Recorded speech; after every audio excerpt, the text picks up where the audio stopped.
Okay, well, someone on my channel had a question about how to remove a stuck type wheel. So ran downstairs, grabbed my trusty Blickensderfer's number 5 here that you may have seen in some of my other videos there.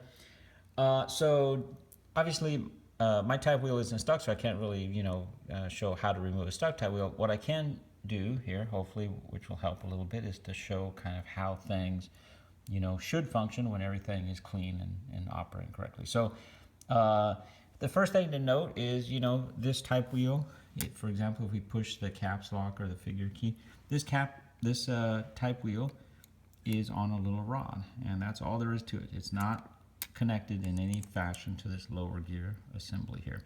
So when you push the figure key or the caps lock key, you can kind of see there's just a rod holding this. It's a very simple design. And so the only thing that holds this type wheel to the rod is this little retaining clip. And there's a hole here in the type wheel, and on the edge of that hole there is a little slot. And this wire clip, when you rotate it out of its little slot, and I'll try to show that, you can kind of see on the edge here, if I rotate this around a little bit more, you can kind of see there's a little hard to see down there, but you can kind of see there's a little slot on the edge right in there, and this little wire just kind of seats down in there. So when you rotate this out,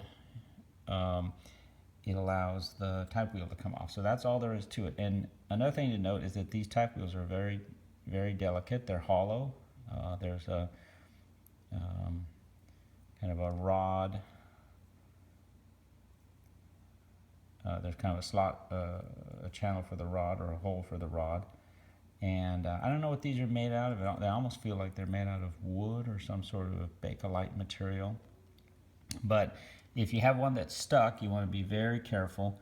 And if you look at how kind of everything goes together, all there is on this little rod is a little mill channel or a little mill slot, and that's what's doing the interfacing there. So the way it's designed is when this wire seats down in its little groove or its little relief in that area there, you can kind of see. It allows you to put this on.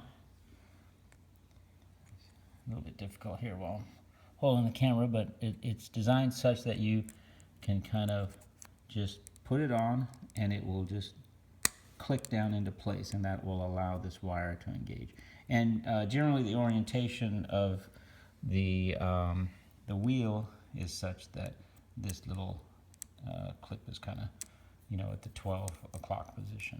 And so that's about all there is to it. I think somebody else on the channel had asked, hey, why is my typewriter typing one letter when I push it? If I'm pushing a G, why am I getting an L or something? Most likely it's because the orientation of this wheel is off. If it's not off relative to the little clip, then you might have a QWERTY wheel on a dihacenator keyboard. Although that's just a guess on my part. So, okay, so I think that's about as much insight as I can provide with regard to removing this wheel. The only other thing I can say is that if it's not coming off freely, there's either quite a bit of corrosion on this rod, or you never know what crazy people do. It's possible that someone might have not had this clip or something, and thought it was a good idea to put a little bit of super glue down in there or something like that. So you just never can underestimate what someone might do when trying to resolve some kind of lost part issue. So but again, should come off very readily if everything is clean and functioning.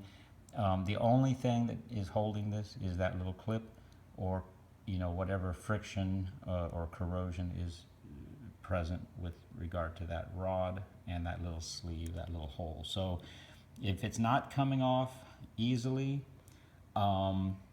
then you're probably dealing with some corrosion down there. And the only thing I can suggest is that you use like a little WD-40 in there.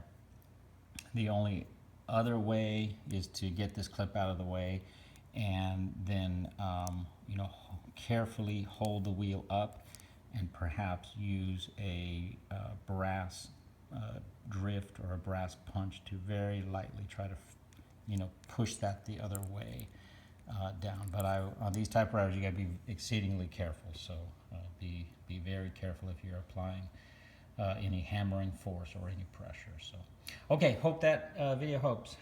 If you, to the person who asked for the video, if you have any other questions, as always, please feel free to post your questions in the comments. I do keep a pretty close track of what people comment on the video. So okay, thanks for watching.